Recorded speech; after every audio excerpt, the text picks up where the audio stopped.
Class में हम बात करेंगे वातावरण के बारे में। लास्ट क्लास में हमने वंशानुक्रम के बारे में चर्चा की थी। आज की क्लास में हम बात करेंगे वातावरण। ये दोनों ही क्या है? ये दोनों ही विकास को प्रभावित करने वाले सबसे महत्वपूर्ण कारक है, जिसमें से वंशानुक्रम के बारे में हम पिछली क्लास में पढ़ चुके हैं और आज की क्लास में बात करेंगे हम वातावरण के बारे में। देखिए, वातावरण जो शब्द है उसके लिए हम एक शब्द का और प्रयोग कर सकते हैं, जो कि है पर्यावरण। पर्यावरण जो शब्द है ये दो शब्दों से मिलकर बना है, परि प्लस आवरण। परि का मतलब क्या होता है? परि का मतलब होता है चारों ओर, और आवरण यानी जो ढका हुआ है। तो पर्यावरण को समग्र रूप से क्या कह सकते हैं हम कि चारों ओर से जो ढका हुआ है उसी को हम पर्यावरण कह सकते हैं। और पर्यावरण को हम क्या कहते हैं? वातावरण। यानी वातावरण क्या हुआ? एक व्यक्ति को जो चारों ओर से ढके हुए है वही क्या है? वातावरण है। यानी व्यक्ति जहाँ पे रहता है उसके चारों तरफ जो भी चीजें आप देख रहे हो वो क्या है? वातावरण है। जैसे देखिए, एक व्यक्ति परिवार के अंदर रहता है तो परिवार क्या है? उसका एक वातावरण है। विद्यालय में कोई बालक है तो विद्यालय क्या है? यहाँ पे वातावरण है। समाज में किसी जगह पर आप जाते हो तो वो क्या है? वो भी वातावरण है। यानी जो भी परिवेश व्यक्ति को घेरे हुए है उसे हम क्या कह सकते हैं? वातावरण। तो देखिए, वातावरण चारों ओर व्याप्त है। वातावरण बहुत ही महत्वपूर्ण है, इसीलिए वातावरण को सबसे बड़ा शिक्षक कहा गया है, क्योंकि सबसे ज्यादा बालक को जो सिखाता है वो वातावरण ही सिखाता है। और वातावरण की महत्ता को बताने के लिए वॉटसन ने एक बहुत अच्छी परिभाषा भी दी थी कि आप मुझे कोई भी नवजात शिशु दे दीजिए, मैं उसे कुछ भी बना दूंगा, अच्छे से अच्छा जज भी और अच्छे से अच्छा चोर भी। अब इन्होंने ये जो परिभाषा लिखी है वो किस लिए लिखी है? उन्होंने वातावरण की महत्ता को बताने के लिए कहा है कि वातावरण के अंदर इतनी शक्ति होती है कि हम बालक का किसी भी प्रकार से निर्माण कर सकते हैं। तो वातावरण का अर्थ आपको समझ में आ गया होगा। आइए इसकी कुछ परिभाषा के बारे में बात करते हैं। एनास्ट्रीस ने देखिए एक परिभाषा दी है, जो पैतृकों के अतिरिक्त प्रत्येक वस्तु जो प्रभावित करती है वातावरण है। यानी आप इस दो को काटिए, पैतृकों के अतिरिक्त प्रत्येक वस्तु जो प्रभावित करती है वो क्या है? वातावरण। यानी पैतृक यानी आनुवंशिकता या वंशानुक्रम को छोड़ के अतिरिक्त कोई भी वस्तु जो प्रभावित करती है व्यक्ति को वो क्या है? वातावरण है। एनास्ट्रीस से क्या है? आगे देखिए, रॉस ने क्या परिभाषा दी है? वातावरण वह बाह्य शक्ति है जो हमें प्रभावित करती है। मतलब बाहरी रूप से आप जो भी चीजें देख रहे हो वो क्या है? वातावरण है। वो प्रत्येक वस्तु जो व्यक्ति को प्रभावित कर रही है बाहरी ओर से, उसे हम क्या कहेंगे? वातावरण कहेंगे। किसके अनुसार? रॉस के अनुसार। अब चलिए हम बात करते हैं कि विकास पर वातावरण का क्या प्रभाव पड़ता है। वंशानुक्रम का हम पढ़ चुके हैं, अब देखिए वातावरण का क्या प्रभाव पड़ता है। तो पहले पॉइंट के बारे में बात करते हैं, शारीरिक अंतर का प्रभाव। ये जो पॉइंट है इसके ऊपर फ्रेंच बॉन्स ने अपना मत दिया है कि वातावरण का प्रभाव शारीरिक अंतर पर अधिक पड़ता है वंशानुक्रम की अपेक्षा। यानी जो शारीरिक अंतर पाया जाता है वो किसकी वजह से होता है? वातावरण की वजह से पड़ता है। कौन कहते हैं? फ्रेंच बॉन्स कहते हैं। उन्होंने एक उदाहरण के द्वारा इसे सिद्ध किया कि जो जापानी और यहूदी जो लोग थे उसमें से कुछ जापानी और यहूदी परिवार पीढ़ियों से अमेरिका में रह रहे थे। तो एक समय के बाद देखा गया, आप लोगों को पता है ये बात कि जापानीज और यहूदी जो लोग थे उनकी हाइट कम होती थी, लेकिन ये जो उन्होंने निरीक्षण किया उसके बाद उन्होंने ये पाया कि वो अमेरिका के भौगोलिक वातावरण में रह रहे थे। इस वजह से ये जो जापानीज और जो यहूदीज है इनकी लंबाई क्या है? बढ़ गई है। इनकी हाइट अगर आप ज्यादातर देखोगे तो आपको शॉर्ट मिलेगी, लेकिन क्योंकि ये अमेरिका के वातावरण में रहे हैं तो वहां का जो भौगोलिक वातावरण है उसमें रहने की वजह से इनकी हाइट बड़ी हो गई है। तो ये सिद्ध करता है कि वातावरण के द्वारा शारीरिक अंतर पाया जाता है। ठीक है, दूसरे पॉइंट के बारे में बात करते हैं, मानसिक विकास का प्रभाव। गार्डन ने इसके ऊपर एक मत दिया है कि बालक को यदि उचित सामाजिक और सांस्कृतिक वातावरण नहीं मिलता है तो उसका मानसिक विकास अच्छा नहीं होता है। और उन्होंने साबित कैसे किया कि जो ये झुग्गी बस्तियां होती है, कच्ची बस्तियां के लोग होते हैं, उन बच्चों का मानसिक स्तर अच्छा नहीं होता है क्योंकि उन्हें वैसा परिवेश नहीं मिला। यदि परिवेश अच्छा मिलेगा तो उन बालकों का मानसिक विकास अच्छा होगा। अगला देखिए, प्रजाति की श्रेष्ठता का प्रभाव। प्रजाति की श्रेष्ठता पर वंशानुक्रम का नहीं वातावरण का प्रभाव पड़ता है, ऐसा किसका कहना है? क्लार्क का कहना है।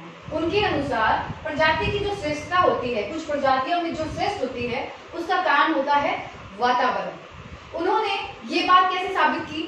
उन्होंने अमेरिका के कुछ गोरे और जो निग्रो जाति के लोग हैं उनके ऊपर बुद्धि परीक्षण किया और उन्होंने ये देखा कि उनका मानसिक स्तर, जो निग्रो जाति के लिए हम ये सुनते हैं कि इनका मानसिक स्तर नीचे रहता है, लेकिन क्योंकि वो अमेरिका के वातावरण में रह रहे हैं, एक अच्छी सामाजिक व्यवस्था में रह रहे हैं, तो उनकी बुद्धि लब्धि भी अच्छी है। यानी उनका कहना ये है कि निग्रो जाति के लिए जो हम बात सुनते हैं कि इनका बौद्धिक स्तर कम होता है, उसका कारण ये होता है कि उन्हें अमेरिका के जो गोरे लोग होते हैं उनको जैसे शैक्षिक वातावरण मिलता है, सामाजिक वातावरण मिलता है, सांस्कृतिक वातावरण मिलता है, वो निग्रो लोगों को नहीं मिलता है। इसी वजह से उनका जो मानसिक स्तर है या उनकी जो बुद्धि है वो कम होती है। ऐसा किसका मत है? क्लार्क का। अगला देखिए, तो ये जो जाति की श्रेष्ठता की बात की थी वो वातावरण पर प्रभावित होती है, ना कि वंशानुक्रम की वजह से। अगला देखो बुद्धि का प्रभाव, ये वही बात है, अगर आपको अच्छा वातावरण मिलेगा तो आपकी बुद्धि अच्छी होगी, अगर बालक को अच्छा वातावरण नहीं मिलेगा तो उसकी बुद्धि का विकास नहीं होगा। इवन हम बालक की बुद्धि लब्धि को बढ़ा सकते हैं यदि समझ लीजिए कोई बालक है जो एक अच्छे वातावरण में, सामाजिक वातावरण या सांस्कृतिक वातावरण में नहीं रह रहा है, तो आप उसके वातावरण को बदल दीजिए। जैसे ही आप वातावरण को बदलेंगे उस बालक की बुद्धि लब्धि बढ़ सकती है, और जितने छोटी आयु में आप इसका परिवर्तन करेंगे तो बालक के अंदर परिवर्तन भी जल्दी आएगा। तो ये बुद्धि का प्रभाव जो है वो भी वातावरण की वजह से पड़ता है। आगे देखिए, व्यक्तित्व पर प्रभाव। अब व्यक्तित्व के ऊपर जो प्रभाव है उसके बारे में हम बात करते हैं कि व्यक्ति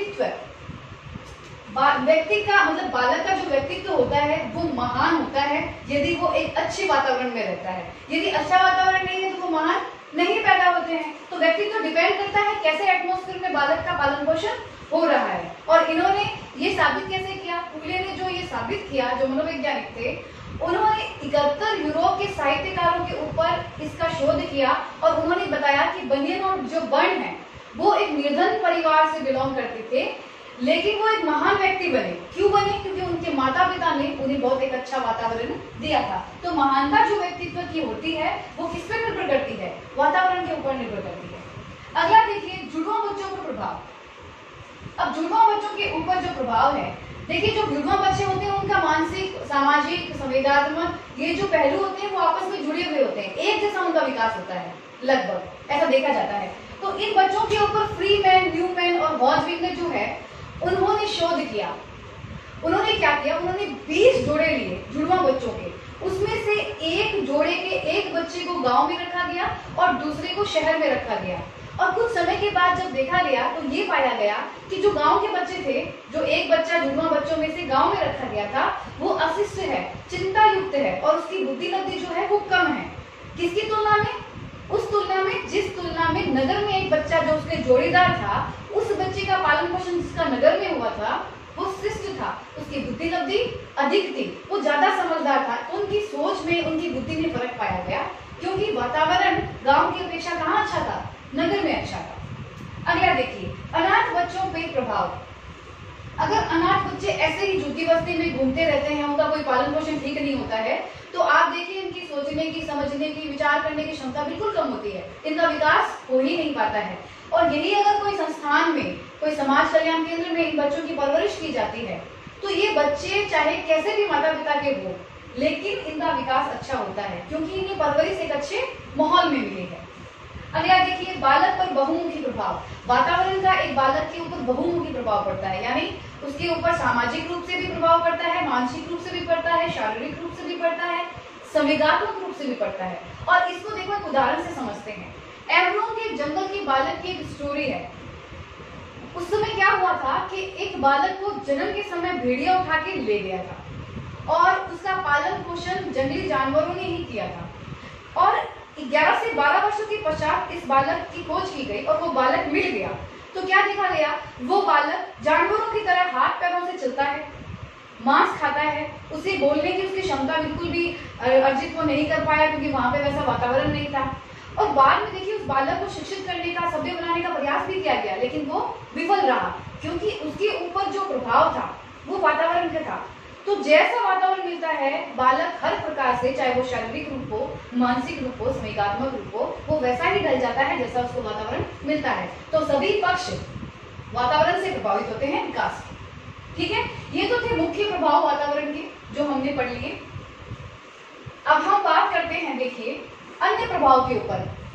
वंशानुक्रम और वातावरण, इनकी वजह से विकास प्रभावित होता है। इसके अलावा कुछ अलग से पॉइंट्स है जिनकी वजह से भी विकास प्रभावित होता है। तो पहली बात करते हैं अंतःस्रावी ग्रंथियों के बारे में। देखो, हर व्यक्ति और बालक के अंदर अंतःस्रावी ग्रंथियां होती है। यदि इनका विकास अच्छी प्रकार से नहीं होता है तो बालक का विकास अवरुद्ध हो जाता है। जैसे पीयूष ग्रंथि के बारे में आप लोगों ने सुना होगा, यदि वो ठीक से डेवलप नहीं हो तो बालक क्या हो जाता है, बोना रह जाता है। तो इसी प्रकार अंतःस्रावी ग्रंथियां बहुत महत्वपूर्ण है। यदि ये ठीक से विकसित नहीं होती है तो बालक का विकास प्रभावित होता है। अगला देखिए, संतुलित भोजन। बालक की हर एक अवस्था के अंदर संतुलित भोजन होना आवश्यक होता है, क्योंकि संतुलित भोजन के अंदर कुछ तत्व होते हैं जो कि विकास में सहायता करते हैं, शारीरिक विकास में, मानसिक विकास में, संवेगात्मक विकास में। और बड़े होने पे तो इतनी जरूरी भी नहीं है, लेकिन बाल्यावस्था और शिशुअवस्था में अगर बात करें तो संतुलित आहार बहुत जरूरी है। जिन बालकों को संतुलित आहार नहीं मिलता है वो कुपोषण के शिकार हो जाते हैं और उनका जो विकास है वो रुक जाता है, शारीरिक रूप से भी, मानसिक रूप से भी, संवेगात्मक रूप से भी।